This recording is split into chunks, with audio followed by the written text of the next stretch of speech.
Ikaw pa talagang may ganang magalit? Nung nangihiram ako sa'yo ng sapatos kung ano-ano sinasabi mo sa akin. Tuwing meron ako, gusto mo makuha mo rin o masigit pa na dapat ang iyo. Pero kapag meron ka naman, tagun-tago ka at ayaw mo ipahiram kahit saglit. Lahat na lang pinagdadamot mo. Mula gamit, pagkain, hanggang sa atensyon ng mga tao. Wala naman sana tayong kompetisyon, pero parang palagi ka nakikipaglaban. Gusto mo, sarili mo palagi ang mas lamang, ang mas bida. Ang dami mo na sinabi. Para lang sapatos, ganyan mo na ako pagsalitaan. Hindi ako makasarili. Inuuna ko lang ang sarili ko dahil kapag hindi ko yung ginawa, ako naman ang mawawalan at mauubusan. Tungkol lang ba to sa sapatos, ha? Kung sa sapatos lang pala, sana mamaltos yung paa mo kakagamit ng sapatos na hindi naman iyo. Sana maparusahan ka sa sobrang kadamutan mo. Tignan ko na lang kung hanggang kailan ka magiging makasarili. Ang magkakapatid ang isa sa unang dapat na nagtutulungan at nagbibigayan. Hindi nakakabuti ang pagiging madamot. Ngunit para kay Chad, ang pagiging madamot ang nagliligtas sa kanya para hindi maubusan. Kahit na sobra-sobra ang meron siya, ayaw niyang mamigay. Ito rin ang magiging dahilan upang sapitin niya ang isang sumpa na tiyak ay mahihirapan siyang makawala. Mapagtatanto niya pa kaya ang kanyang pagkakamali o hahayaan lamang niyang damahin ang sumpa kapalit ng kanyang pagiging madamot? Kuya, konti lang naman ang hinihingi ko eh. Ang dami naman yung pagkain mo. Babaunin ko lang din sa school. O kaya kahit yan na lang may bawas. O kahit kurot lang para matikman ko lang. Ayoko nga eh. Paborito ko to no. Kaya mauubos ko to lahat. May pera ka naman di ba? Bakit hindi ka na lang bumili na sarili mong pagkain? Hindi yung hingi ka ng hingi. Para konti lang eh. Ang damot mo talaga no. Di ka naman mamamatay kung ibibigay mo yung kapiraso. Basta bumili ka dun. Hindi ako mamimigay. Iniipon ko nga yun kasi bibili ako ng cake ni Lola. Malapit na kaya ang birthday niya. Sino? Si Lola nga. Anong pakialam ko? Damot mo na nga, sama pa ng ugali mo.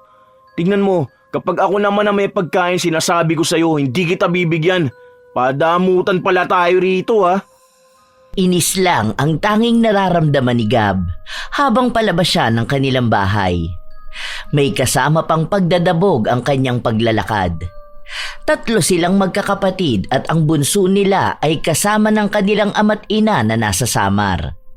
Ang tanging kasama lang ng magkapatid ay ang kanilang lola at minsan ay naroon sa bahay ang isa nilang tiyuhin. Pero mas madalas talaga na silang 3 lang ang magkakasama. Kaya nasa poder sila ng kanilang lola ay dahil walang ibang magbabantay sa matanda at para makapag-aral din sila. Kapag nasa Samar sila, hindi sila kayang buhayin ng kanilang magulang sapagkat kakarampot lang ang kinikita ng mga ito. At noon pa man, palagi nang nagbabangayan ang magkapatid lalo na kapag tungkol sa pagkain at ibang bagay na ipinagdadamot ni Chad. Basta kung ano ang meron kay Chad, walang kahit na sino ang binibigyan niya. Ilang araw pa ang lumipas, patuloy na tinitipid ni Gab ang kanyang sarili para lang maipon ang pangarap niyang ibigay na handa para sa kaarawan ng kanyang lola. 4 na buwan pa naman bago dumating ang araw na yon, pero dahil wala naman silang nagiging baon, matagal talaga silang makakapag-ipon. Isang araw, nakita ni Gab ang kanyang kuya na kumakain at nilapitan niya ito. Ya, ano yung pagkain mo? Mukhang masarap yan ah. Bigay sa akin to nung kaklase ko. Masakit kasi yung tiyan niya eh, hindi niya makain. Masarap talaga ah. Tignan mo, may manok pa, tapos kulay yelo yung sinangag. Marami pa yan ah. Pingi ako kuya. Pasubo ako kahit mga 2 subo lang. Di pa ako kumakain eh. Ay, kumain ako pero yung nabili ko lang 2 siomay. Oh, nakabili ka na pala eh. Bakit hihingi ka pa sa akin? Kunti nga lang to eh, kulang pa sa akin to. Doon ka na nga. Lalapit ka lang sa akin para manghingi ng pagkain eh. Huwag mo akong guluhin dito. Hala, okay ba siya oh? 1 subo lang. O kaya akin na lang yung buto ng manok. Kunti lang yung kinain ko eh, nagugutom pa ako. Tumigil ka dyan. Akin to. Kala mo yata hindi ako nagugutom eh. Mas matanda ako sa'yo ha, kaya mas marami dapat ang kinakain ko. Maghintay ka na lang, malapit naman na tayo umuwi, di ba? Doon ka na kumain sa bahay. Umupo sa harapan ng kanyang kapatid si Gab at nagbabaka sakali na baka mamigay ito kapag tumingin siya sa pagkain. Pero walang ginawa si Chad. Hinayaan niya lang ang kanyang kapatid na panoorin siya habang inuubos niya ang masarap na pagkain. Nang masimot niya ang baunan, umalis na rin siya agad para isauli yon sa kanyang kaklase. Ang sama ng loob ni Gab hanggang sa makauwi sila sa kanilang bahay. Habang naghahapunan sila ng sardinas, naaalala niya ang tungkol sa manok na inubos lang lahat ng kanyang kuya. Lola, sana makapag-ulam po tayo ng manok, no? O sige, apo ko, bukas magluluto ako. Ay, talaga po ba? Yay! Sa wakas makakatim din ako ng manok! Paano yung isa kasi dyan, napakadamot? Di ako nagdadamot. Gutom lang talaga ako. Alam mo naman na mabilis ako magutom, di ba? Isang subo nga lang ang sinasabi ko, ayaw mo naman. Dami-dami kaya nun. Tapos kahit isang subo ayaw mo. O kaya yung kakaparanggot lang sana na manok. Alam mo naman na paborito ko rin yun eh. Kumain na lang tayo. Huwag na kayo magtalo diyang dalawa. Sige na, bukas kakain tayo ng isang buong manok. Ikaw naman, Chad, huwag ka rin namang magdadamot lalo na sa kapatid mo. Magkapatid kayo, dapat nagbibigayan kayo. Natahimik na lamang ang dalawa sa pangaral ng kanilang lola. Masayang matutulog si Gab dahil naiisip niya na paggising niya kinabukasan ay makakakain na siya ng masarap na manok. Nasa iisang kwarto lang silang natutulog magkapatid. Pero kahit na ganon, kung ano lang talaga ang gamit na meron si Gab, yon ang nagagamit niya. Dahil kahit na hindi naman kailangan ng kanyang kuya, hindi pa rin ito ibinibigay o ipinapahiram sa kanya. Minsan nga ay nais na lamang din ni Gab na gayahin ng kanyang kapatid, pero sadyang hindi niya kayang ipagdamot ang anumang meron siya. Kinabukasan, maagang nagising ang magkapatid. Dahil pareho silang nag-aabang sa manok na lulutuin ng kanilang lola. Hindi rin naman magpapahuli si Chad sa pagpili kung anong parte ba ang mapupunta sa kanya. Halos nag-uunahan ang dalawa papunta sa kusina. Naabutan nila ang kanilang lola na katatapos lang magluto. Oh, ako muna unang pipili ng parte ng manok ha? Huh? Bakit ikaw? Di pwede yun. Dapat ako naman ngayon dahil nakakain ka naman ng manok kahapon eh. Malamang una mo ako niyang kunin yung pinakamalaking parte. Dahil ako nga ang kuya, di ba? Malamang ako ang dapat na unang pipili. Akin ang mas malaki. Alam nyo mga apo, huwag na kayong magtalo ha. Dahil tig-isang buong manok naman kayong dalawa. Oh, eto na. Huwag nyo na pagtalunan kung kanino ang mas malaking makukuha. Kasi pantay kayong dalawa. Lah, ano po yan, Lola? Di naman po yan manok eh. Itlog po yan eh. Ay ano bang mangyayari sa itlog kapag napisa na siya? Hindi ba magiging manok? O bago pa siya naging manok, nailuto ko na. Ayaw nyo ba yan na tag-isang buong manok kayo? Si Lola naman eh. Napapanaginipan ko na nga na kumakain ako ng manok tapos ipapaulam niyo po pala sa amin itlog. Ano ba naman yan? Aba, huwag ka nang magreklamo dyan dahil ang mahalaga may nakakain ka. Ang ibang kabataan nga dyan, kahit itlog hindi makakain dahil walang pambili. Dapat palaging nagpapasalamat sa kung anong meron sa inyong harapan. O sige na, tara na, kumain na tayo ng tagi-isang buo nating manok. Hindi mawari kung matatawa ba ang dalawa o maiiyak sila sa nakikita nila. Iba ang kanilang inaasahan. Ang akala nila ay tunay na manok talaga, hindi ang magiging manok pa lamang. Pero nangako naman ang kanilang lola na kapag bibisita sa Sabado ang kanilang tiyuhin, sasabihin niya rito na manok na lamang ang ulamin nila. Ilang araw pa ang nakalipas, nagpatuloy ang buhay ng magkapatid at ang palagi nilang pagtatalo sa iba't ibang bagay. Isang araw, kinakailangan ni Gab ng gagamitin niya para sa susunod na klase. Kaya lumapit ulit siya sa kanyang kuya. Inabangan niyang matapos ang klase nito bago niya kinausap. Sige na, ya, ibabalik ko rin naman sa'yo kaagad eh. Kailangan ko lang talaga ng calculator. Bakit kailangan mo pa ng calculator? Pwede ka naman mag-compute sa papel, di ba? Mas maganda nga kapag ganun eh. At least magiging matalino ka. Mahirap nga yun. Saka ang sabi rin naman sa amin ni teacher na mas maganda kapag may dala kaming calculator. Wala naman ako nun. Ikaw lang ang meron eh. Kasi binigay sa'yo ni tita. Ang sabi ni tita, hati naman tayong dalawa, di ba? Maghihiraman tayo. Sa akin niya binigay. Ibig lang sabihin ako magdedesisyon kung magpapahiram ako o hindi. Hindi ko naman yan masisira eh. Kahit gasgas wala akong maiiwan dyan. Sige na, ya. Ako lang walang magagamit dun eh. Hindi mo naman yan kailangan ngayon. May math kami mamaya kaya imposible na hindi ko magagamit. Mamaya pa naman yun eh. 2 subject pa pagkatapos nung sa amin. Pagkagamit ko ibibigay ko na kaagad sa'yo. Dali na, ya. Anong oras no? Parating na si Teacher Karen. Hindi talaga. Hanap ka na lang sa iba mong mga kaklase. Baka meron sila. Halos magmakaawa na si Gab sa kanyang kuya pero hindi talaga ito nagpahiram ng gamit kahit na alam naman niyang kailangan ng kanyang kapatid. Dahil walang nagamit si Gab, nagtiyaga na lang siya sa papel kaya hindi siya makasabay sa itinuturo sa kanilang klase. Math pa naman ang isa sa mahirap na aralin para kay Gab.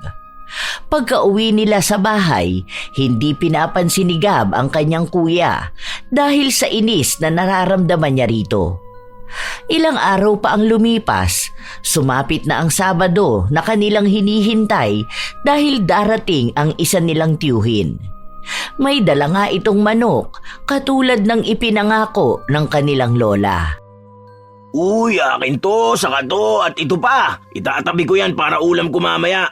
Tapos ngayon, ito ang akin. La, huwag mo naman kunin lahat. Alam mo naman na marami pa tayong kakain eh. Hindi naman pwede ang ganyan. Pwede yan. Sabi nga ni Tito na kunin natin yung gusto natin eh. Sa lahat to ang gusto ko eh. Paano kapag nagutom ako mamaya? Kung gusto mo, gumaya ka na lang din. Ayoko. Hanggat hindi pa kumakain ng lahat, hindi ako magtatabi. Baka mamaya si Lola naman ang walang ulamin. Dapat kuya kapag ganyan, iniisip mo rin ang ibang tao. Hindi yung puro na lang sarili mo. Di naman pagiging makasarili ang tinuturo sa atin ni Lola eh, di ba? Di mo ko maintindihan dahil bata ka pa. Minsan kasi dapat inuuna rin natin ang sarili natin. Dahil paano kung maubusan ka? May ibang tao ba na magbibigay sa'yo? Iba naman yang sa'yo eh. Masyado ka naman madamot. Kahit hindi mo naman kailangan, gusto mo pa rin na sa'yo mapupunta. Tapos kahit na saglit lang hihiramin ang gamit mo, ayaw mo. Tapos kahit konti lang ang hihingin sa pagkain mo, ayaw mo rin mamigay. Habang nagrereklamo si Gab, bigla namang dumating ang kanilang tiyuhin at lola. Hindi alam kung ano ang pinagtatalunan nila pero pinagsabihan silang dalawa. Habang kumakain na sila, tinitipid ni Gab ang manok na nasa kanyang plato. Kakapiraso lang ang kinakain niya sa bawat malalaking subo ng kanin. Nang wala na ang kanin at malaking porsyento pa ng manok ang natitira, napansin ito ng kanyang kuya na marami pa ang kanin sa plato pero naubos na ang ulam. Akin na lang to, ubos naman na kanin mo eh. Di mo na kailangan ng ulam. La, kuya naman. Kaya nga tinitipid ko yan kasi gusto kong papakin eh. Akin na yan, meron ka naman na kanina eh. 2 pa nga inulam mo tapos may tinabi ka pa. Mais ka nga dyan, huwag ka madamot. Konti na lang din naman to eh. Hindi mo ba nakikita na wala na akong ulam? Ano bang gusto mo? Kakainin ko lang tong kanin? Di ka man lang maawa sa kapatid mo. La, kinagatan pa talaga oh. Ano ba naman yan? Parang tanga talaga siya eh. Alam naman na nga na kanya-kanya tayong ulam. Di ko naman kasalanan na naubos mo na ulam mo eh. Akin yan eh. Di ka na nga kumakain, di ba? Wala ka ng kanin oh. Paulit-ulit na lang. Wala na, oh. Nalawayan ko na. Oh. Wala na, may laway ko na. Papansin talaga siya. Mamatay ka na. Mamatay ka na sana. Hoy, Gab! Ano ba yung lumalabas sa bibig mo? Hindi ba ang sabi ko sa'yo huwag kang hihiling ng masama sa kapwa mo? Huwag mo nang uulitin yan, ha? Hindi maganda yung ganyang sinasabi mo. Paano naman po kasi kinuha niya yung ulam ko eh. Hindi ko pa nga po nakakain niya ng maayos. Tinitipid ko nga kasi gusto ko unti-unti yung papakin. Kapag siya naman, hindi naman niya namimigay. Ang bilis niya kasing kumain, hindi naman siya hihingan. Tapos may nakatago pa siyang ulam. Ikaw rin naman, Chad. Huwag mong aagawan ng pagkain ng kapatid mo o ang ibang tao, lalo na kung meron ka naman na. Mas lamang pa nga ang nakuha mo kaysa sa kanya eh. Baguhin mo yung ganyang ugali dahil baka pagdating ng araw, ikaw rin ang magsisisi. Paano naman po kasi, Lola? Wala na nga po akong ulam, oh. Hindi pa po ba siya maawa sa akin? Sinabi ko na nga na dalawa yung sayo kanina, di ba? Parehas pa malaki yung mga yun. Inaabangan mo lang yung sa akin eh. Para ikaw lang ang makinabang sa lahat. Hindi natapos na maglabas ng hinaing si Gab sa kanyang kapatid. Hindi lang usapan tungkol sa manok ang sama ng loob na nailabas niya, pati na rin ang sa calculator na hinihiram niya na kung sana pinagbigyan siya ay hindi siya babagsak sa klase. At sinabi niya pa ang iba pang hinanakit niya sa ginagawang kadamutan at kasakiman ng kanyang kuya.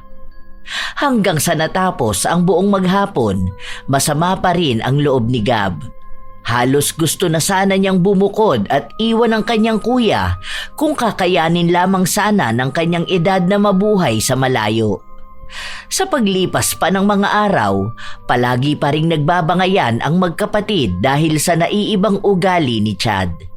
Hanggang sa sumapit na ang kaarawan ng kanilang lola, kulang pa ang pera ni Gab para sa pangbili niya ng cake. Kaya ang tangi na lamang niyang malalapitan ay ang kanyang kuya. Ambag mo na lang yung kulang na 80 para makabili na ako ng cake bago tayo umuwi. Ang laki naman ng ambag ko. Bakit 80 pa? 480 yung cake. Tapos 400 lang meron ako. Kinulang yung naipon ko eh. 80 na nga lang, ayaw mo pa? Makikikain ka rin naman ng cake eh. Wala akong 80. Mga ano lang, 30. Imposible na wala kang pera. Nakita kaya kita nagbibilang ng tigbe-20 mo. May nakita pa akong 50. Para naman to kay Lola eh. Pang-celebrate lang ng birthday niya. Wala na nga siyang ibang handa dahil yung ihahanda niya sana binigay niya sa atin pambayad sa school. Huwag ka na magkuripot dyan. Noong una ay ayaw pa ni Chad maglabas ng pera, pero sadyang makulit at mapilit ang kanyang kapatid. Labag man sa kanyang kalooban, inabot niya ang hinihinging ambag ni Gab. Kahit na nakauwi na sila, paulit-ulit niyang sinasabi na dapat malaki ang parte niya sa cake dahil malaki ang naiambag niya. Hinahayaan na lang siya ng kapatid na magsalita dahil kahit naman wala siyang ibigay na pera, malaking parte pa rin naman ng cake ang kukunin niya. Masaya si Gab habang hawak niya ang cake ng kanyang lola. Happy birthday po, Lola. Ikaw ang may birthday pero ako po ang may wish. Sana po humaba pa ang buhay niyo. Happy birthday, Lola. May ambag ako sa cake ha. Akin yung banda dun sa gilid, yung maraming icing. Si Kuya hindi makapaghintay eh. Hindi pa nga nagbublow ng candle si Lola. Pinapaalala ko lang. Huwag na kayong magtalo mga apo ko dahil kayo lang din naman ang kakain yan. Hindi naman ako masyado sa matatamis na pagkain. Pero maraming salamat at naalala nyo pa rin akong bigyan. Nakakatuwa naman kayo mga apo. Siyempre naman po, La. Ang sabi ng mga tito nyo, sa linggo na lang daw ako hahandaan kasi nga may mga pasok sila. Pupunta sila rito sa linggo, mag-o-order daw yata ng pagkain. Uy, wow, yan ang gusto ko. Kaya natutuwa ako ngayon dahil hindi ko inaasahan na may pa-cake pa kayo. Sige na po, La, mag-wish ka na po. Ang wish ko, sana ang dalawa kong apo na ito ay matigil na mag-away. Sana makita nila ang halaga ng isang kapatid, ang pagtutulungan at ang pagbibigayan. Yun lang ang wish ko palagi. Hindi pa ni Maribel ang kandila at doon na nagmadali si Chad na kumuha ng parte niya. Malaki sa akin ha, may ambag ako dyan. Parehas lang tayo may ambag, Kuya. Umayos ka naman. Huwag ka masyado magalaw. Para ka naman mauubusan yan eh. Hala, kinuha pa lahat ng icing. Paano pa kaya namin makakain to? Habang nagrereklamo ang binatilyo, hinawakan siya sa kamay ng kanyang lola at tiningnan siya nito na para bang sinasabi na hayaan na lamang niya ang kanyang kuya. Dahil ayaw naman ni Gab na mahaluan ng pag-aaway ang espesyal na araw ng kanilang lola, ay hinayaan na lang niya si Chad na kumilos na para bang nasa gyera siya at ayaw maubusan ng pagkain. Kahit nakakaunti lamang naman ang ambag ni Chad, paulit-ulit niya itong sinasabi hanggang sa sumapit na ang linggo at bumisita na rin ang ilan nitong tiyo at tiya. Opo, nagambag kaya ako para sa birthday cake ni Lola. Ako po, pinag-ipunan ko po yun ng ilang months. Hindi po ako gumagastos. Natuwa naman ang kanilang mga tiyahin dahil sa ang babait nila. Halos ikumpara na sila sa kanilang mga pinsan na matitigas ang ulo at magagastos. Dahil naroon ang isa nilang tiyahin na mas may kaya sa lahat, may bitbit din siyang pasalubong sa dalawa. Akin po to, tita. Wow, ang ganda naman po nito. Yun, kasya sa akin ang damit. Tapos ito rin pong sapatos. Salamat po, tita. Akin na lang tong sapatos, ang ganda eh. Meron ka pa naman, di ba? Saka meron ka naman ng damit. La kuya, sa akin nga yan binigay eh. May bag naman at relo na binigay sa'yo ah. Mas marami nga yan, 4 yung binigay sa'yo, sa akin 2 lang. Gusto ko nga rin to sapatos eh. O sige, akin na lang yung relo. Ayoko nga, binigay to sa akin ni tita eh. Basta sa akin to sapatos na to. Mas bagay to sa akin eh. Saka mas matanda ako sa'yo ah. Dapat gamitin mo yung pinaglumaan ko. Kapag mga bago, dapat ako muna. Pinaglumaan eh, kahit nga hindi na magagamit, ayaw mo pa rin ipamigay. Akin na kasi yan, kuya. Dapat makontento ka sa kung anong ibinigay sa'yo. Hindi yung kukunin mo pa, pati yung sa akin. Inawat na lang silang dalawa para hindi na matuloy ang kanilang pagtatalo. Sinabi na lang ng tiyahin nila na ipaubaya na ni Gab sa kanyang kuya ang sapatos dahil pwede naman niya itong hiramin kapag kailangan niya. Pero kahit na hindi sumagot si Gab, alam niya sa kanyang kalooban na kahit nabubulok na ang gamit ng kanyang kuya, ay hindi pa rin ito magpapahiram. Nang kinahapunan noon, dumating na ang order nilang handa ni Maribel at habang nagdarasal sila, pasimple nang nagtatabi ng lumpia si Chad sa kanyang plato. Kaya nang kukuha na sila, kakaunti na lang ang nasa lagayan. Dahil medyo malayo si Gab, naubusan siya. Ayaw naman niyang manghingi sa kanyang mga tiyahin dahil nakikita niya na tag-iisa lang sila. Hanggang sa makita niya ang kanyang kuya na nakaupo at tambak ng pagkain ang plato. Ya, pengin naman ako isang lumpia. Wala na dun eh, naubusan ako. Bakit kasing bagal mo ha? Huwag ka kasing kukupat-kupad kapag ganyan. Tignan mo nga si na tito, wala rin sila nakain na lumpia. Dapat sakto lang kasi kinukuha mo, lalo na kung may mga tao ring hindi pa nakakakain. Hindi ko naman kasalanan na hindi sila nakakuha eh. Hayaan mo na, okay lang yan. Sila pwede naman bumili ng ganito eh. Minsan nga lang ako makakain ng lumpia oh. Kahit na natatakam ang binatilyo sa kinakain ng kanyang kuya, hinayaan na lamang niya ito. Palagi na lang masama ang loob ni Gab sa kanyang kuya na para bang ayaw na rin niya itong maging kapatid. Ilang araw pa ang lumipas, nakita na lamang ni Gab na suot ng kanyang kuya ang bagong damit na bigay sa kanya. Kuya, ano ba naman yan? Bakit mo naman ginamit yan? Hindi ko pa nga yan nasusuot eh. Hiramin ko lang naman dahil lalabas ako. Hindi ka naman nagpaalam sa akin eh. Saka ang dami mo dyan damit. Yan na nga lang yung matinukong damit, gagamitin mo pa. Huwag ka madamot ha. Kapag nangihiram sa'yo ang kuya mo, dapat palagi ka nagpapahiram. Huwag mo akong pinagdadamutan dahil baka kapag tumanda na tayo, wala kang makuhang tulong mula sa akin. Ikaw tutulong? Kailan ka pa tumulong ha? Talaga bang wala akong naitulong sa'yo? Last month, nagpatulong ka sa akin maggupit ng mga nasa brochure dahil kailangan nyo yata yun sa scrapbook project nyo, di ba? Oh, tulong na yun. Dapat magpasalamat ka. Tuwing tutulong ka, kailangan may sumbat din eh, no? Last month pa yun. Bakit? Ilan na ba naitulong ko sa'yo nitong mga nakaraan, ha? Ah, ganon. Gusto mo pala ng sumbatan? Umiinit na ang tensyon sa magkapatid at dahil naririnig sila ng kanilang lola, lumapit ito sa kanila para awatin sila. Hindi ba kayo nagsasawa na palagi na lang kayong nag-aaway na dalawa? Paano ba naman kasi yan si Gab, Lola? Walang ibang ginawa kundi ang punahin ako. Tapos hihiramin ko lang naman tong damit niya dahil gagala kami ng mga kaibigan ko. Ayaw niya pang ipahiram. Ibabalik ko rin naman to sa kanya mamaya eh. Paano naman po kasi la? Alam na nga niya na hindi ko pa yan nagagamit eh. Gusto niya kasi siya na lang palagi ang makikinabang sa lahat ng bagay. Di naman ako madamot. Nagpapahiram naman ako, nagbibigay ako. Pero kapag siya, ang dami niya pa sinasabi. Tapos hindi rin naman magpapahiram. O bakit mo nga naman kasi ginagamit yung damit niya, Chad? Ang sabi po kasi ni tita na maghiraman na lang po kami. Hindi ibig sabihin na yon ang sinabi ng nagbigay sa inyo. Hindi nyo na rin gagalangin at re-respetuhin ang may-ari ng gamit, di ba? Mano man lang sana na magpaalam ka ng maayos. Hindi naman madamot ang kapatid mo. Basta ayusin mo lang ang pagsabi sa kanya. Kung sasabihin niyang ayaw niya dahil hindi niya pa nagagamit, maghintay ka kung kailan pwede. At ganun din ang gawin mo sa kapatid mo. Huwag kang magdadamot kapag siya naman ang may kailangan. Alam mo, dadalawa lang kayong magkakampi sa ngayon. Mga bata pa lang kayo, ganyan na kayo mag-usap at magtalo. Paano na yan kapag tumanda na kayo? Ha?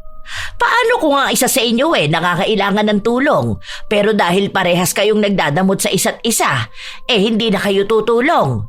O kung tutulong man kayo, may kasunod na yung walang katapusang sumbatan. Oh, narinig mo na ba ang sinabi ni Lola, Gab? Sana naiintindihan mo yun, di ba? Na maging mabuti kang kapatid. Sige na, alis na ako. Napailing na lamang si Maribel habang nakikita niya ang kanyang apo na lumalabas ng bahay.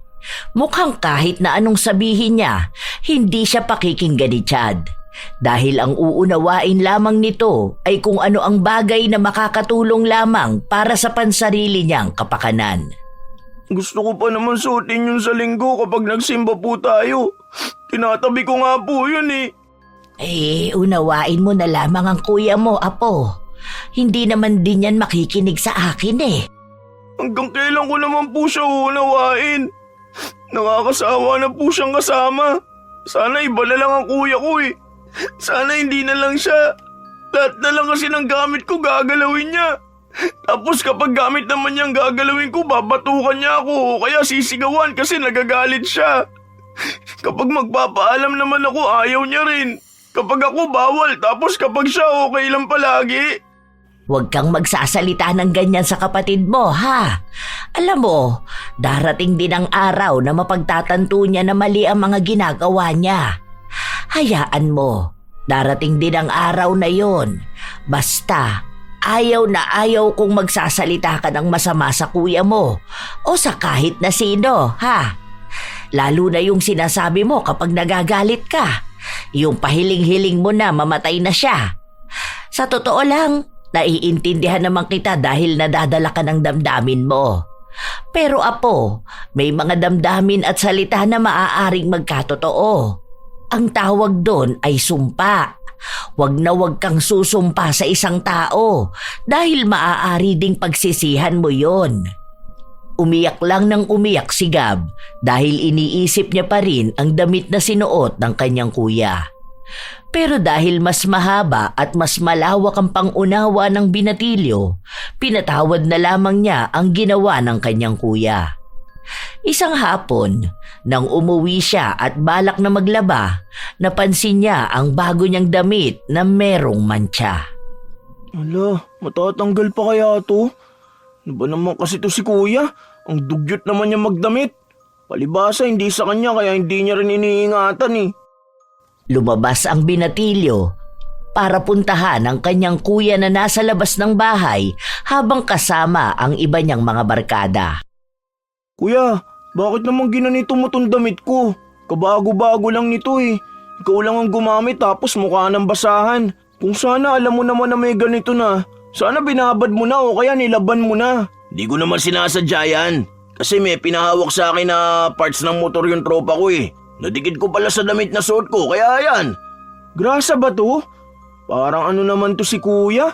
Hinayaan pa matuyo ng matagal. Sana pag uwi mo, binabad mo na agad. Di na to matatanggal. Wala na, mukha na tong basahan. Hindi ko man lang nagamit. Kaya mo na, bigay lang naman yan sa'yo eh. Saka ka namang hinayang kapag ikaw na ang bumibili ng gamit mo. Sa susunod na balik ni tita, magbibigay naman yun ulit ng damit sa'yo. O kaya yung mga ayaw ng mga pinsan natin. Minsan binibigay nila sa atin yun, di ba? Palibasa, hindi sa yung gamit kaya ganyan ka. Kapag nangiram ka lang, ingatan mo naman. Kapag gamit mo nasira o nagasgasan, para kang dragon magalit. Tapos kapag sa akin, dapat okay lang. Hindi ganon. Sinabi ko na nga na hindi ko sinasadya, di ba? Kung alam ko na may grasa yun, sana hindi ko na hinawakan. Hindi ko naman kontrolado yung ganyan. Para kang tanga dyan, ang daldal mo. Bakit hindi mo nilaman agad? Binabad mo na lang muna sana. Kung hindi ko pa makikita, hindi mo sasabihin. Tumigil ka nga dyan ha, bastos ka. Ganyan ka kumausap sa kuya mo? Kala mo naman talaga may malaki kang ambag. Pareho lang naman tayong umaasa sa mga kamag-anak natin. Saka mo ko artehan dyan sa mga gamit mo kapag pera mo na ang ginagastos mo pambili. Ba dapat ikaw rin alam mo kung anong limitasyon mo. Hindi pwede na palagi ka na ng pagpapasensyahan dahil lang mas matanda ka. Ayusin mo rin yung sarili mo. Napakadamot mo rin kaya dapat pinagdadamutan ka rin eh. Dahil parehas na galit ang magkapatid ay nagpang-abot sila. Nagsuntukan sila sa harapan ng bahay habang ang mga tropa ni Chad ay nanonood lang sa kanilang dalawa. Walang umaawat. Sa halip ay mas lalo lang pinapainit ang awayan ng magkapatid.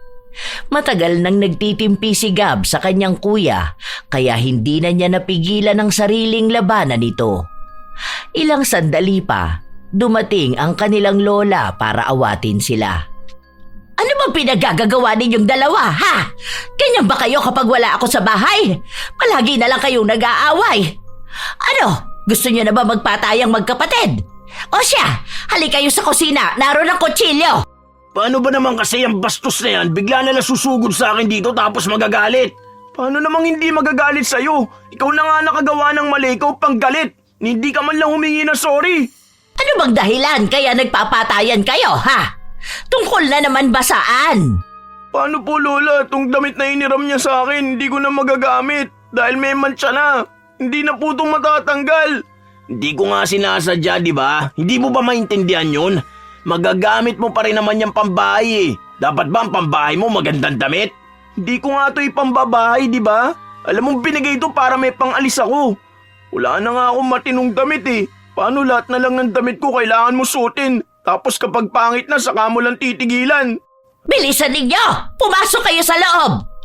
Ano ba naman yung pinagtatalunan ninyong dalawa? Palala kayo ng palala! Pareha silang pinagalitan ng kanilang lola. Habang si Gab ay natututo sa mga salita ni Maribel, ang isa naman niyang apo ay tila ba nagtatanim ng galit. Walang nakikitang mali si Chad sa kanyang ginagawa dahil lahat na lang ay meron siyang katwiran. Pilit silang pinagbabati ng kanilang lola at kahit na hindi nila nais na magbati, ginawa na lang nila. Dahil alam nilang may kaparusahan na ipapataw sa kanila kapag pareha silang nagmatigas. Sa paglipas muli ng mga araw, may mga pagtatalo pa rin ang magkapatid, lalo na kung tungkol ito sa pagiging madamot ni Chad. Isang araw, kinausap na naman ni Gab ang kanyang kuya para sa isang pakiusap. Ayoko nga, minsan ko lang nagamit yun. Di ko naman yun masisira eh. Kailangan ko lang naman ng masusuot na sapatos para sa sports fest. Sasali-sali ka kasi ng basketball tapos wala ka naman pala magagamit na sapatos. Sa susunod, huwag ka na magpresenta kung hindi ka naman kumpleto ng gamit mo. Eh gusto ko nga maglaro ng ganun eh.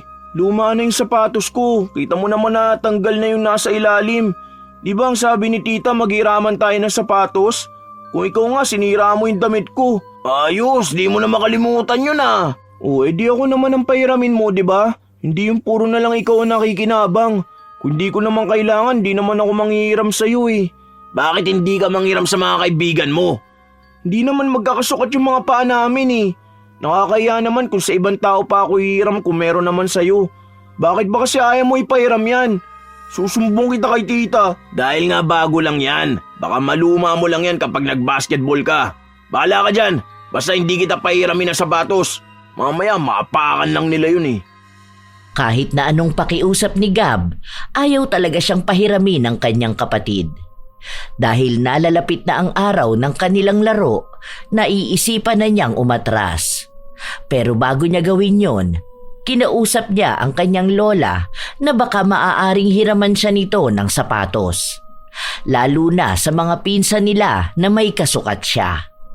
Ginawa naman yon ni Maribel. Isang hapon, umuwi siya na may bitbit. Ano yan, La? Sa kapatid mo ito. Kay Gab? Bakit po? Ano meron? Ano po bang laman yan? Kasi nagpapahanap siya sa akin ng mahihiraman ng sapatos para dun sa, ano ba yun? Sports fest niya raw. Ngayon, pumunta ako sa pinsan niyong si Carl. Sakto naman na may sapatos daw siyang nabili online. Kaso na mali siya ng size. Ibabalik niya raw sana. Pero dahil nasabi ko na kailangan ng kapatid mo, ayun, ibinigay na lang niya sa akin. Ay, nasaan ba si Gab? Patingin nga po ako ng sapatos, La. Ibinaba ng matanda ang kanyang bitbit at hindi naman nag-aksaya ng panahon ang binatilyo na buksan ito. Wala si Gab dahil umalis ito para sa pagsasanay nila. Nang makita ni Chad ang klase ng sapatos na ibinigay sa kanyang kapatid, nakaramdam siya ng inggit. Bakit si Gab lang ang binigyan ng sapatos, La? Ang ganda po nito, oh. Mahal tong ganito eh. Tapos bagong-bago talaga. Alam mo, Apo, huwag mong kaiinggitan ng gamit ng kapatid mo. Kasi sa totoo lang, pwede mo naman niyang hiramin sa kanya kung kakailanganin mo.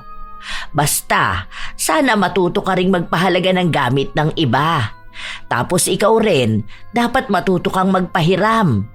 Hindi naman pwedeng ikaw palagi ang mas lamang. Hindi ibig sabihin na ikaw ang mas matanda eh. Dapat ikaw na lang ang makakakuha ng lahat.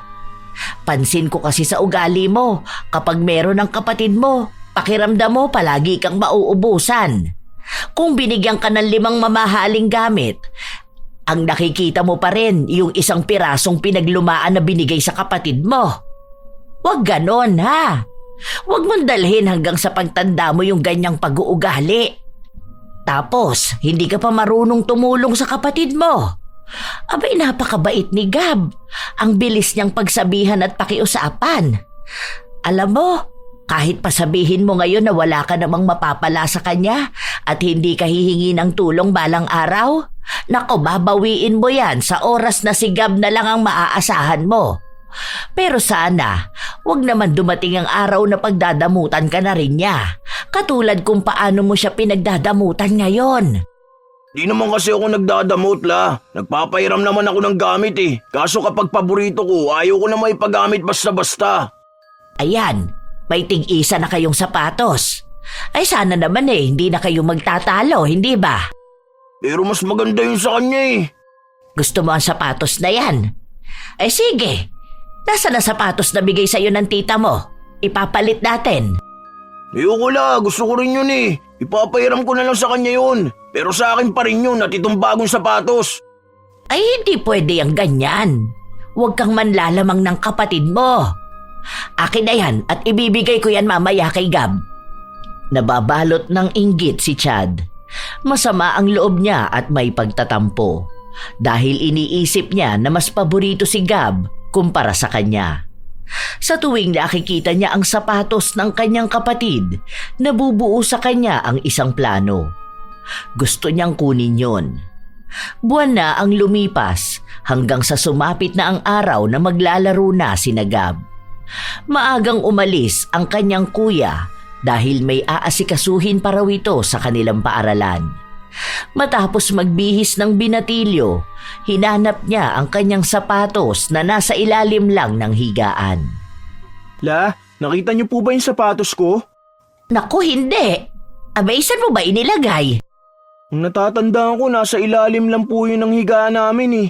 Nandito po yung karton kaso wala naman yung sapatos. Baka naman inilabas mo na. Sandali, eto ang walis. Tingnan mo at baka nasuksok dyan sa dulo. Wala po talaga eh. Wala, nasa naman na yun? Di pa naman pwedeng mawala yun. Ano pong gagamitin ko? Anong oras na po? Ay, nasa naman yun napunta? Ay, baka naman napansin ng kuya mo. Asaan na ba si Chad? Wala na po siya, kanina pa siya umalis. Ang napansin kong suot niyang sapatos yung bigay sa kanya ni tita. Naku naman, ano ba to? Hindi pwedeng mawala yun, wala akong magagamit. Patuloy silang naghanap ng isang bagay na hindi naman nila makikita sa loob ng bahay. Pawis na si Gab sa kahahanap pero wala siyang napala. Hanggang sa dumating na ang kanyang mga kasamahan at sinusundo na siya. Sinabi niya sa mga ito na nawawala ang kanyang sapatos at baka hindi siya makasali sa laro. May dalang isa pang sapatos ang kaibigan niya pero maliit yon at hindi masyadong kasya sa kanya. Okay na yan, di na lang ako magsusuot na medyas. Pilitin na lang pagkasyahin, kaysa naman wala akong maisuot, di ba? Kahit na naiipit na ang paa ng binatilyo, pinilit niya pa ring isuot ang sapatos. Para lang may magamit siya. Kumikirot ang paa niya, lalo na sa may bandang kuko. Nahihirapan siyang maglakad pero hindi na lamang niya ito pinansin. Ang iniisip niya ay ang magiging laban nila. Isa pa naman siya sa inaasahang magpapanalo sa kanilang koponan. Habang lumilipas ang oras, sa bawat pagtakbo niya, pagbangga sa mga kalaban ay mas lumalala ang sakit na nararamdaman ng kanyang paa. Dahil nawawalan siya ng lakas, hindi niya naibibigay ang buo niyang kakayahan. Natambakan na sila ng mga kalaban. Opo, promise, gagalingan ko na ngayon. Medyo makirot lang ang paa ko pero kaya ko po. Kahit na nauubos na ang kanyang kumpiyansa sa sarili, pinilit pa rin ng binatilyo na ibuhos ang lahat para sa laro. Hanggang sa hawak na niya ang bola at sa pagtakbo niya, hindi niya sinasadya na tumama ang sapatos ng kalaban sa kanyang sapatos. Nasaktan siya ng sobra dahil parabang nabali ang buto ng mga daliri niya sa paa. Ah! Ang sakit! Bumagsak siya sa sahig at agad niyang hinubad ang sapatos. Pansin niyang nangingitim ang kanyang mga kuko sa paa. Hindi niya rin masyadong maigalaw ang kanyang paa. Nakaramdam siya ng kahihiyan, lalo pat may mga taong nakapalibot at nakikita siyang naging isang talunan. Dismayado ang mga mukha nila, lalo na ang mga umaasa sa kanyang ipapanalo ang laban. Halos maiyak ang binatilyo dahil sa kahihiyan at sa sakit na kanyang nararamdaman. Ilang sandali pa, nakita niya ang isang pamilyar na sapatos. Nang makita niya kung sino ang may suot, nakita niya ang kanyang kuya. Doon na siya unti-unting nakaramdam ng galit. Pinauwi si Gab matapos nagamutin ang kanyang paa pero hindi pa ulit siya maaaring makatakbo o makalakad ng maayos. Ay, Diyos ko po, ano ba namang nangyayari sa iyo, Apo? Sinabi ko naman kasi sa iyo na wag mo nang ipilit suotin yung sapatos. Tingnan mo, namatay na ang mga kuko mo sa paa. Dahan-dahan lang po lang, sakit po. Uminom ka ng gamot para mawala yung kirot. Namagana yung paa mo. O sige, mamaya hahanapin ko ang sapatos mo. Maglilinis ako rito. Huwag niyo na pong hanapin la. Alam ko na po kung sino may suot. Nakita ko siya kanina eh. Nakita ko po mismo si kuya. Ang kuya mo? Sige, kakausapin ko yun mamaya at pagsasabihan ko. Nanatili na lamang muna sa loob ng kwarto si Gab habang pinapagaling niya ang kanyang mga paa. Nawala ang kirot nang uminom siya ng gamot pero hirap pa rin siyang makalakad ng maayos. Gabi na nang umuwi si Chad. Hindi pa siya nakakapasok ng bahay ay panay na ang daldal sa kanya ng kanyang lola. Siya ang sinisisi kung bakit nasaktan ang kanyang kapatid pero walang naging tugon ang binatilyo at kinakatwiran niya na hiniram niya lang naman ang sapatos. Nang manawa na ang kanyang lola sa pagsasalita, pumasok na si Chad sa loob ng kwarto kung saan naabutan niya ang kanyang kapatid na nakaupo at masama ang tingin sa kanya. Talo ang team nyo ah. Paano hindi kami matatalo? Napauwi ako ng di oras. May next na laro pa naman eh, okay na yon. Bakit mo naman ginamit yung sapatos ko? Tinakas mo pa talaga kasama yung sapatos mo. Anong pag-uugali yan? Sinubukan ko lang naman, ang lambot nga sa paa eh. Ibabalik ko rin naman. O ito na, kung nagagalit ka. Ngayon mo pa ibabalik kung kailan nagkaganito na ako? Kinuha mo na ang sapatos ko tapos ipinagdamot mo pa rin yung sapatos mo. Kung sana hindi ka naging madamot sa akin, hindi kami matatalo. Hindi ako mapapahiya. Hindi ako magkakaganito. Ako pa talaga ha? Di naman talaga magaling ang team nyo eh. Ikaw ang madamot. Para hihiramin lang, ayaw mo pa? Paala mo naman, sa'yo talaga yan. Sabi nga ni Lola, okay lang na maghiraman tayo eh. Ayusin mo yung pananalita mo sa akin, baka sapakin kita. Di naman ako madamot eh at nagpapahiram ako.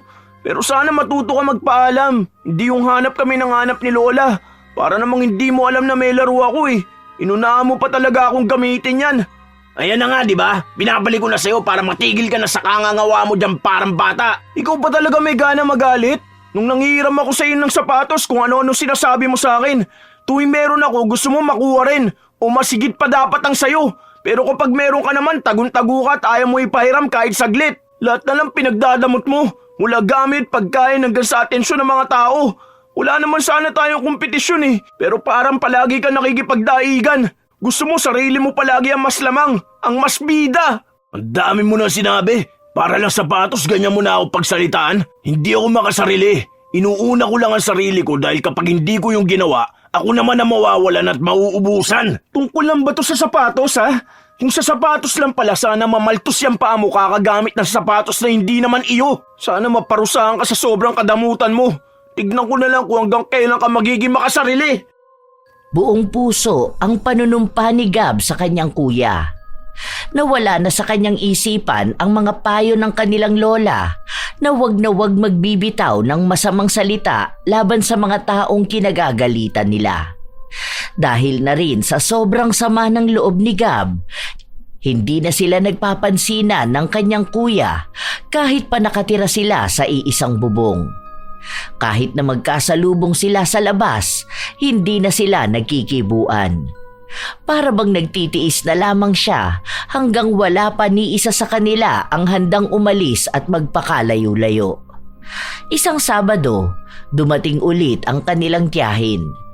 May dala itong mga gamit na padala ng kanyang asawa na nasa ibang bansa.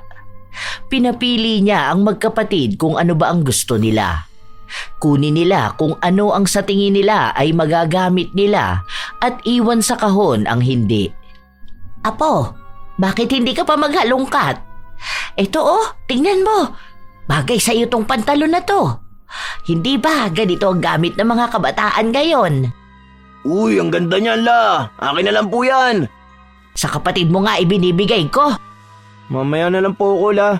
Yung maiiwan po, yun na lang po ang pagpipilian ko. Uy, ang ganda ng sandals na to ah. Di ba ito yung ginagamit kapag may mga hiking? Original pa Akin na lang to ta. Baka kasi biglang magkayaya ang umakyat ng bundok ang mga tropa ko eh. Nakatitig lang si Gab sa kanyang kuya na halos kunin na ang lahat. Nang matapos ito, saka naman siya pumili. Pero nang makita niya ang isang maliit na bag, kinuha ito ni Chad at sinabi na gusto niya rin yon at hindi niya lang napansin. Okay na po tong 3 damit. Salamat po tita. Ayun lang ang meron tita. Wala na bang iba? Hindi ka na nga nagpasalamat, naghahangad ka pa ng iba? Kung may iba pang ibibigay, malamang para naman sa mga kamag-anak natin. Di lang naman tayo ang dapat binibigyan. Kaya nga sabi kunin lang yung kailangan kasi yung iba ganun din ang gagawin. Bakit? Kailangan ko naman itong mga to Ang gaganda Nice! Kahit na maraming nakuha si Chad, nagkaroon pa rin siya ng interes sa nakuha ng kanyang kapatid. Tinitingnan niya kung alin sa mga damit na yon ang gagamitin niya. Dahil magaling na rin naman ang paa ni Gab, nakakapaggala na ulit siya. Nang minsan siyang lumabas ng bahay, ginamit ni Chad ang isa niyang damit. Uy, ayos to Pumuti ako sa kulay ng damit. Ganito talaga mga bagay sa akin eh. Di ko lang to kinuha dahil akala ko hindi kakasya sa akin. Nasaan ba yung sapatos ni Gab? Lahat ng suot ng binatilyo ay gamit ng kanyang kapatid. Lumabas siya kasama ang kanyang mga kaibigan. Dahil hindi niya sapatos ang kanyang gamit, kung maglakad siya ay ginagasgas niya talaga ito. Hindi siya umiiwas sa mga basa na maaaring makasira ng sapatos. Naaapakan din ng mga kaibigan niya pero hindi siya nagagalit. Naiisip niya na kung luluma man yon o masisira ay hindi naman kanya. Habang naglalakad-lakad siya, nararamdaman ni Chad na parang nagsusugat ang kanyang paa. Naisip niya na baka naninibago lang siya. Nang makauwi siya, wala pa rin si Gab, kaya hindi nakita ang ginawa niya. Aw! Di naman nasugat na to. Namaltos naman agad. Saglit ko lang naman ginamit Binaliwala ng binatilyo ang nangyari sa kanya dahil alam niyang gagaling din naman yon kaagad. Ngunit sa mga araw na lumipas, lumala ang simpleng sugat. Dati ay nasa kanyang sakong lang ang sugat na hindi nagtagal ay napunta na rin sa halos kabuuan ng kanyang paa. Minsan, kumakati rin ito kaya kahit napigilan niya ang kanyang sarili, hindi niya sinasadya na makamot ito lalo na kapag siya ay natutulog. Dahil wala na silang pasok sa klase, palagi na lamang nasa loob ng bahay si Chad. Lola, sandali lang. Ang sakit po ng ginagawa niyo. Dahan-dahanin niyo naman po, parang kinakain niyo naman ang lamang ko Hindi pwedeng pababayaan ka na lang. Hindi inaalagaan ng sugat Kung una pa lang kasi ginamot mo na ito, hindi na magiging ganito kalala. Kaso Lola, masakit po talaga Ang init pa niyang tubig na pinagbababaran. Aray ko! Huwag mo akong aartehan, Chad. Umayos ka dyan, ha? Ilapag mo yung paa mo. Pinahanap ko pa ng dahon ng bayabas ang kapatid mo para lang pakuluan ko at nang gumaling na yung sugat mo. Ininom mo na ba yung gamot mo? Hindi naman po gumagaling kahit inumin ko yun Lola, huwag mo nang ganyanin. Pwede naman po yan nakababad Bakit kailangan pa ikuskus yan dahon? Aray ko, wala naman pong ganyang ginagawa ang mga doktora. Mas marunong ka pa sa akin. Nung kapanahunan namin, kahit na anong sugat nagagamot ng mga herbal. Isa pa, mas mainam ang ganito. Mahalang magpunta sa doktor. Kagagaling lang natin doon pero niresetahan ka lang naman. Tapos yung pinapahid, wala namang epekto. Tiisin mo to. Mangiyak-ngiyak ang binatilyo habang kinakayod ng kanyang lola ang sugat niya, gamit ang dinikdik na dahon. Pero kahit na anong gawin nila, hindi talaga natutuyo ang sugat ni Chad. Hindi na rin siya makalakad ng maayos. Kahit pagpunta sa banyo o kusina, kailangan pa siyang alalayan. Mabuti na lamang at naroon si Gab na aalalay sa kanya. Isang hapon, habang nasa sala si Chad, may nagpaabot ng handa sa kanila. Dahil siya lang ang mag-isa na nasa bahay, inilapag na lang niya ang pagkain malapit sa kanya. Nasa labas si Gab habang naghahanap ng mga dahon na pwedeng makapagpagaling sa sugat ng kapatid. Habang si Maribel naman ay kumuha ng padala ng kanyang anak para makabili ng gamot ni Chad. Uy, ang sarap yata ng spaghetti May cake pa. Wow, nice one. Ako lang mag-isa rito kaya ako lang ang uubos nito. Marami-rami rin ang pagkain na dapat ay sasapat sa kanilang tatlo kung hindi lang niya pinipilit ang sarili na maubos ang pagkain. Halos nagmamadali rin niyang inubos ito, lalo na nang naririnig na niya ang boses ng kanyang kapatid na kinakausap ang mga kaibigan nito na sumama sa kanya para maghanap ng mga dahon. Sakto na pagpasok ni Gab sa bahay, nalunok na ni Chad ang huling pagkain na nasa plato. Nakita pa ng binatilyo na inilapag ng kanyang kapatid ang plato na pinagkainan nito. Ano yung kinakain mo, ya? Wala. Bigay lang ng kapitbahay. Birthday yata. Ano yan, spaghetti, ganun? Wala na ba? Wala na, naubos ko na. Konti lang naman yun Nagugutom na ako tapos wala naman kayo. Kaya inubos ko na lang agad. Di ko naman alam na darating ka na Kala ko kasi mamaya pa. Di ka man lang nagtira kahit konti. Alam mo naman na paborito ko yung spaghetti. Sana man lang hinati mo na lang, di ba? Sana habang kinakain mo yung bigay sa'yo, naisip mo rin naman ako, kaya si Lola. Ang init-init sa labas Kung saan-saan na nga ako nagpunta para lang makahanap nito mga dahon na ginagamit pambabad dyan sa paa mo. Tapos muntik pa ako makagat ng aso. Di ko nga alam na darating ka na, di ba? Pero alam mong uuwi pa rin naman ako Pwede naman niyang itabi mo dyan hanggang sa makauwi ako. Sabihin mo hindi na nagbago yung ugali mo. Kung hindi lang ako naaawa kay Lola, hindi ako kukuha ng mga dahon eh. Hayaan ko talagang mabulok yung paa mo. Sama mo, napakadamot mo talaga kahit na kailan. Wala kang konsiderasyon sa mga taong nakapaligid sa'yo. Gusto mo kunin talaga lahat. Gusto mo kapag may ibinigay, iyo lang talaga. Tunay na masama ang loob ng binatilyo dahil hindi niya akalain na hindi pa rin pala kayang magbago ng kanyang kuya kahit na may nangyayari na sa kanyang hindi maganda.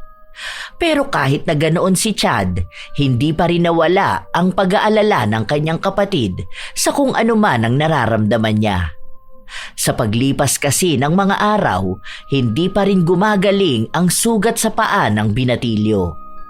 Ang dami na nilang ginawa. Kung ano-ano na ring gamot ang iniinom ni Chad. Halos lahat na nga yata ng klase ng herbal ay nagamit na nila pero wala pa ring epekto. Ayoko na ng ganito. Sobrang sakit talaga. Tapos hindi ko alam kung gagaling pa ba ako o hindi na. Tapos ano na mangyayari sa akin kapag hindi na ako gumaling? Eh di baka sa bahay ka na lang forever. Di ka nakakatuwa ah. Ano bang gusto mo? Malamang hindi ka naman nakamo gagaling eh. Ano pa bang pwede mong gawin? Di ka naman pwede sa labas. Ewan ko kung hindi lang awin yung sugat mo, di ba? Saka makakapag-aral ka pa ba? Makakapunta ka pa ba sa school? Eh sinong bubuhay sa akin kung hindi ako makakapagtrabaho? Wala. Sino bang tingin mo? Dapat magsipag ka sa pag-aaral para magkaroon ka na maayos na trabaho. Yan naman talaga ang gusto ko, para matulungan ko si nanay. Pero kapag sa'yo, ewan ko. Niisip ko kung paano kita tutulungan napakadamot mo naman kasi. Sobra, para matulungan ko si na Lola. Magkapatid tayo, malamang dapat magtutulungan tayo, di ba? Lah, galing mo naman. Kung ubusan at pagtaguan mo nga ako ng pagkain, parang hindi tayo magkapatid eh. Hanggang ngayon nga kahit ihiram lang ng gamit mo, ayaw mo. Tapos gusto mo pa natulungan kita? Uy, ang galing mo naman. Ngayon pinapatunayan mo na hindi ka talaga dapat binibigyan. Di ako nagdadamot dahil kapag ganito na wala ako, wala naman tutulong sa akin eh. Di pa ba tulong ang ginagawa namin ni Lola? Bakit? Tingin mo ba meron ka talagang dapat ipit-ipitin at ipagdamot na malala? Walang-wala ka nga ngayon eh, pero kami ang nagpapakapagod sa'yo. Kung alam mo lang, kating-kati na ang katawan ko kakapasok sa talahiban para lang makahanap ng mga dahon-dahon na hindi ko naman alam ang pangalan. Kung sino-sino nang nilalapitan ko para malaman kung paano magagamot yan sugat mo. Mahirap kasi sa'yo kuya. Akala mo responsibilidad ka ng lahat ng tao sa paligid mo. Ni minsan nga hindi kita narinig na nagpasalamat man lang sa amin ni Lola eh. Hindi porgit hindi ka gumagaling, ibig sabihin kulang na kami sa effort. Baka kasi ikaw mismo ang kulang maka-appreciate. Gusto mo kasi palaging higit pa. Baka sa sobrang makasarili mo yan. Sinarili mo na lang din talaga yung sakit mo. Hindi nakakibo ang binatilyo sa sinabi sa kanya ng kanyang kapatid. Ayaw niyang tanggapin na may mali siya. Kaya pilit niya pa ring ipinagtatanggol ang mga mali niyang kilos. Walang nagbago kay Chad kahit na may sakit na siya. Gusto niya pa ring maging kanya ang lahat. Ayaw niya pa ring mamahagi kahit sa sarili niyang kapatid. La, pengi pa po ako. Damihan niyo o akin na lang po kaya lahat yan. Aba, hindi pwede. Kailangan nating tirhan ng kapatid mo. Alam mo namang paborito niya ang buko pay eh. Okay lang po yan la. Huwag mo po yung intindihin. Pwede namang ulit siyang kumain ito kapag nagbigay ulit ang kapitbahay natin eh. Saka po, ilang slice lang ang nakain ko eh. Sige na. Hindi pwede. Itatabi ko na yung 2 slice para sa kanya. Ito na lang pagkain ko ang kainin mo. Huwag lang ito sa kapatid mo. Ilang beses na kitang pinagsasabihan sa ganyan mong ugali, ha? Palagi kang takot maubusan. Siyempre, hindi naman pwede nagpapauli. Kailangan maaga para hindi nalalamangan ng iba. Hindi ibang tao ang kapatid mo. Dapat ikaw mismo bilang kuya, alam mo kung paano magbabahagi sa kanya. Hindi mo siya kalaban sa lahat ng bagay. Dapat kayo ang magkakampi. Dapat iniisip mo kung paano ka makakapagbigay sa kapatid mo, hindi kung paano mo siya mauubusan. Ay sige, ilalapag ko na lang ito rito para pagdating ni Gab makapagmerienda siya. Kawawa naman yon, nagrereklamo na palagi na lang siyang may bit-bit na dahon ng bayabas. Umalis ang matanda kaya mas lalong binilisan ni Chad kumain. Halos hindi na niya nginunguya ang pagkain. Diretso lunok na ito para pwede pa ulit siyang makakuha ng pagkain. Wala naman si Gab, akin na lang to. Wala rin naman siya magagawa kapag inuubos ko to eh. Ang sarap kasi. Sakto na pagkaubos niya ng pagkain, doon naman dumating ang kanyang kapatid. Masaya ito at halatang atat na makain ang paborito niya. Pero nawala ang ngiti sa kanyang labi matapos na makitang walang laman. Nasaan na yung buko pay na sinasabi ni Lola? Ay, wala na. Naubos ko na eh. Akala ko kasi sa akin yun eh. Gutom na gutom ako. Ano ba yan? Sabi ni Lola, tinabi niya raw yun para sa akin. Di mo man lang ako tiniran kahit kakarampot. Yung kahit papaano matitikman ko lang, kinain mo pa talaga lahat. Di ko nga alam na meron ka pala dun, di ba? Tulungan mo na ako. Gusto ko na magpahinga sa kwarto. Ewan ko sa'yo. Bahala ka dyan sa buhay mo. Kung nakakaya mo mabusog ng hindi iniisip na may kapatid kang gusto rin makakain, sana kaya mong buhatin yung sarili mo papunta sa kwarto. Di na kita tutulungan. Bahala ka. Kahit anong mangyari, di na kita aasikasuhin. Sa sobrang sama ng loob ni Gab, agad siyang lumabas. Naiiyak na rin siya sa iba't ibang klase ng emosyon na nararamdaman niya. Pagod, gutom, galit, lahat na nagsama-sama. Nakita siya ng kanyang lola kaya agad siyang nilapitan nito.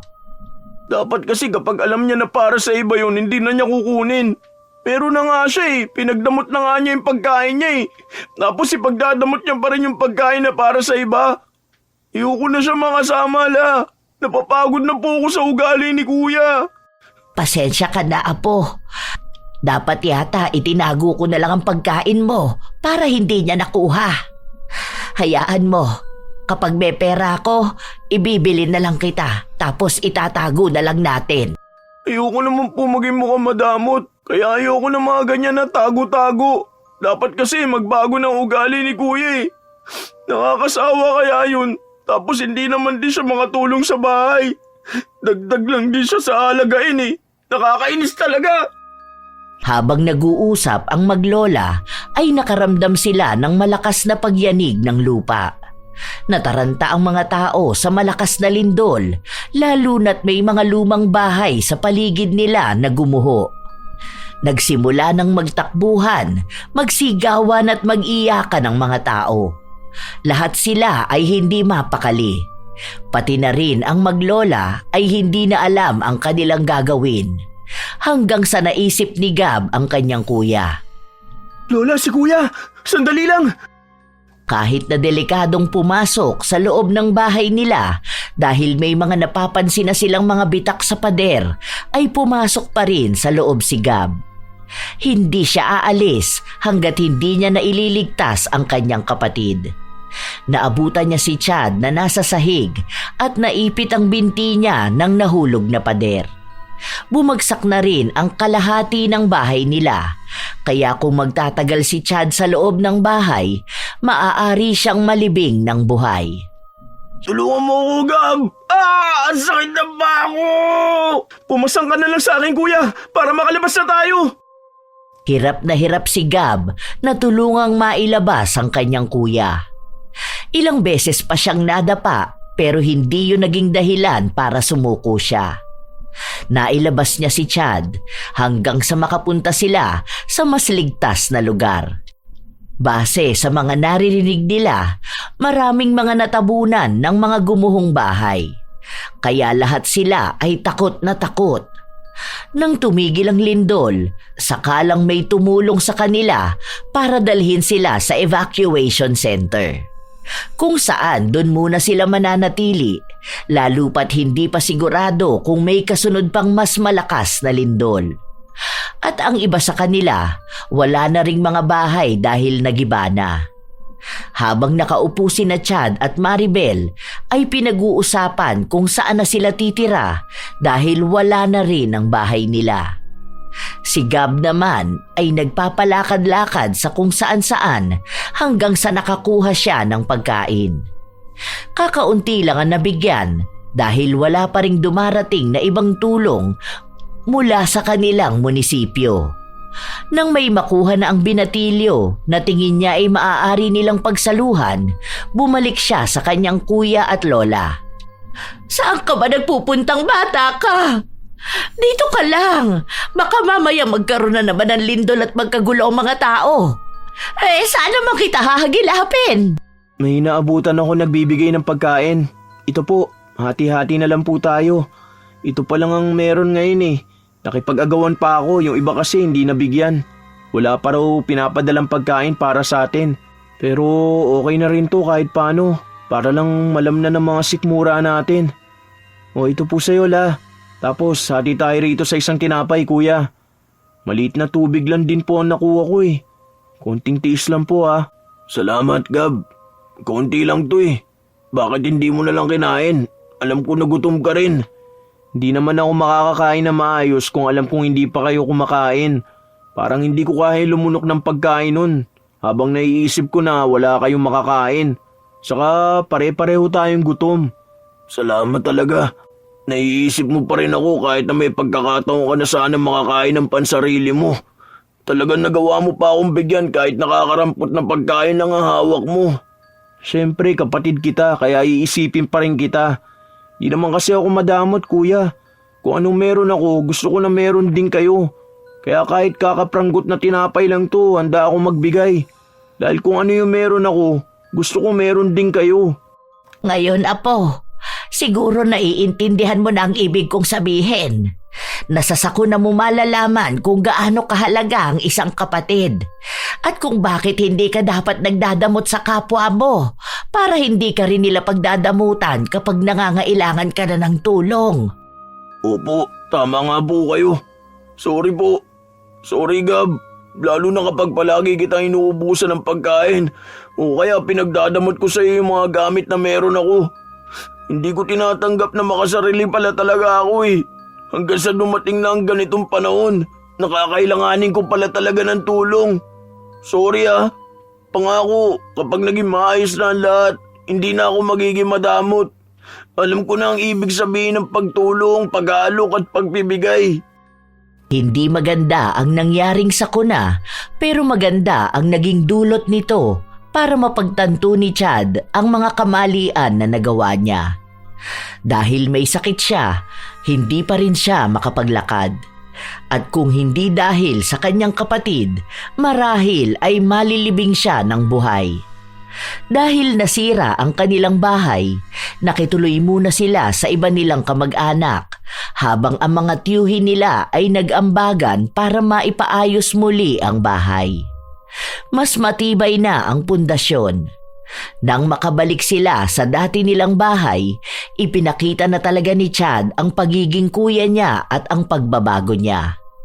Tuwing may darating na biyaya, hindi na lamang sarili niyang kapakanan ang kanyang iniisip, kundi ano rin ang dapat na para sa kanyang mga kapatid. Matagal na panahon din ang inabot bago tuluyang naghilom ang kanyang sugat sa paa. Palagi siyang tinutulungan at inaalagaan ng kanyang kapatid. Hindi nila alam kung paano nagsimulang matuyo ang sugat na yon, pero alam nilang malaki rin ang naitulong ng kanilang mga dasal. Ang dati niyang ugali na naging dahilan kaya siya naisumpa ng kanyang kapatid ay nabago na niya.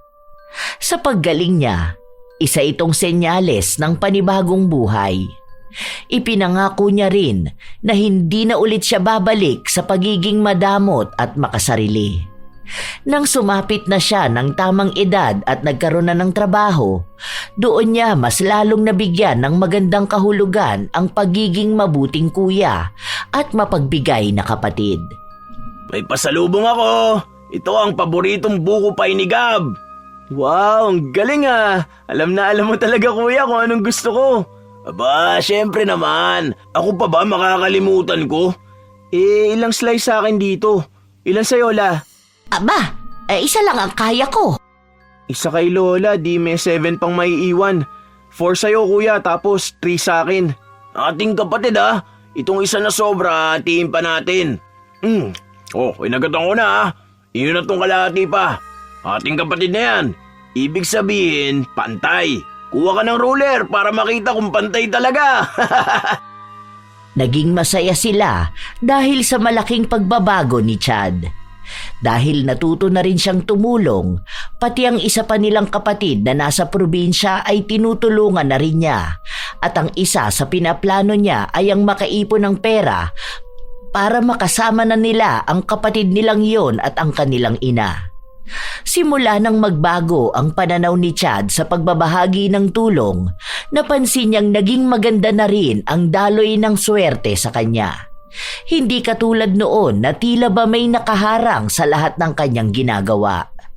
Naisip niya na maaaring kaya hindi niya nakukuha ang lahat ng plano niya ay dahil alam ng langit na hindi niya maiingatan at mapapahalagahan yon ng maayos.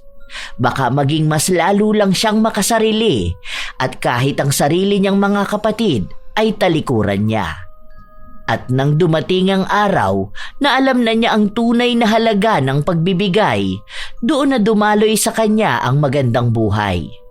Dahil sa pasya ng langit, na mapapamahagian niya rin ang mga taong tunay na nagmamalasakit sa kanya. Mayroon talagang mga taong makasarili o mga tao na madamot. Ang taong madamot ay hindi laging nababase sa kung nagbibigay ba siya ng pagkain o nagpapahiram ng gamit. May mga tao namang madamot sa kaalaman dahil nais nilang sila lang palagi ang magaling. Pero minsan, ang kadamutan din ang nagdadala sa kanila para sa isang pagkakataon na sila lang din ang mahihirapan. Kapag ang isang tao ay madamot, unti-unti siyang iniiwasan ng mga tao sa paligid niya. Nawawala ang tiwala ng iba at nasisira ang magandang ugnayan. Ang pagiging makasarili ay hindi lamang nakakasakit ng damdamin ng iba, kundi nakakapinsala rin sa sarili dahil sa oras ng pangangailangan, wala ring handang tumulong. Mas mabuti ang maging bukas palad at matutong magbahagi sapagkat ang kabutihan ay bumabalik din sa taong gumagawa nito. Kapag marunong kang magbigay, mas lalo kang minamahal, iginagalang at pinagkakatiwalaan ng iba. Tandaan na huwag magiging madamot, lalo na kung ikaw din na may nagnanais ng tulong. Minsan, may pagkakataon na akala mo'y hindi mo nakakailanganin ng tulong ng iba, pero darating ang araw na sila lang din ang iyong maaasahan. Matutong maging mapagbigay dahil ang kamay na marunong magbigay ay hindi kailanman mawawalan ng biyaya. Kayo rin ba mga apo ay may kakilalang taong madamot? Hindi lang tungkol sa pagkain o gamit, kundi sa ibang aspeto pa.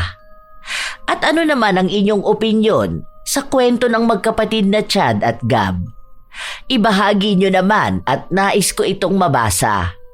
Naway nasiyahan kayo at may natutunan sa ating bagong kwento ngayon. Shout out sa ilan sa mga masusugid na tagapakinig ng mga istorya ni Lola Telang. Jelly Lastra, Ana Lubarlita at sa Barlita family, Iza Bianca Taroza, Miss Chinita, Lyra Jane, Rose Guevara, Beauty and Your Best, Jamin. Shout out din sa mga taga-Talipapa na sina Mama Juliet Ramirez, Papa Lenny Ramirez, Tita Grace, Tita Seling, Nanay Feli, Tatay Angkwan, sa asawa niyang si Berto at anak na si Arjan. Shout out kay Abby, Tita Tessie, Jasmine, Kaizen, Milrose Galvez, Lynn Mesa, Sonia S., Edmund Ceniza.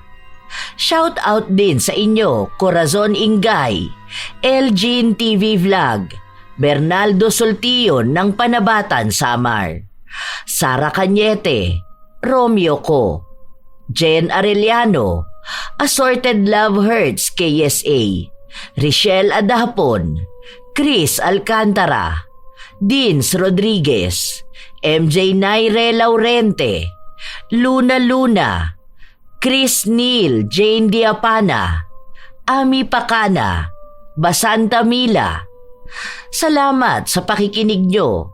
Marjorie Abaro at sa ladies ng GH team, Millicent Manuel, kay Jetlyn Manuel at sa mga nakikinig sa GT Gatsis, Ann Ganda, Rose Ann Romasanta, Elez Zel, Flordelis Clapero at sa mama niya na si Florida Dal ng Misamis Oriental, Evelyn Salon, Sheila Rosaldes, Samsung TV, Dolores Bell, Ricky Boy at Lalaine Omeres, Merly Villarimo, Jessica Rojas, Leonora Concesino, Francesca Liana.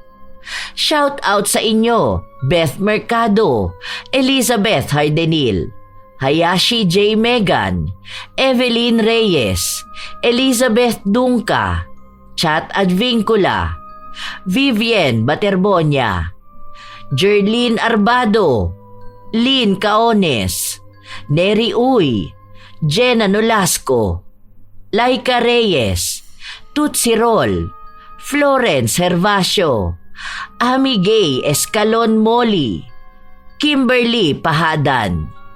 Shout out sa mga solid kong apo na sina Sydney Crosswind at sa kanyang anak na si Chrisine Lane Bandoho, Supladang Pasaway, Lovely Rose Roa at Princess Rain Roa Alawami, Kimpoy Feliciano, Hazel Fiesta, Marida Lightworker, Gia Gigi, Francisco Neng, Jeremy Saranillo Francisco, Matt Sarol, Mel Santarita, Esteli Reyes at sa Reyes family ng Marikina City, AJ Chua, Vicky Yabut, Roy Lacandalo, Josefina Fuelias, Febe Rañada, Mike James Tapak, Will Maleses, Leonisa Cobo, Lurian Vitalicio, Jenny Suzuki, Raquel Hasegawa and to her husband Mitsuru, Maria Lee Nakagawa, Lynn Hasegawa, Elise Padilla, Lydia Lopez, Gemstone Claro, Lance MBB, Rosalina Bugayong, Ami Yong, Ami Bag, Angelina Ignacio, sa buong Team Manok ng Amsik Angeles City, Pampanga, Ray Galedo at sa Galedo family ng Kabuyaw, Laguna, Roslyn Mangilin, Cherry May Libiran, Robert Crimen, Razon Yao, Mil Rose Demate at Angel Canceller. Ito ang inyong Lola Telang at maraming salamat sa walang sawa ninyong pakikinig at pagsuporta, mga apo.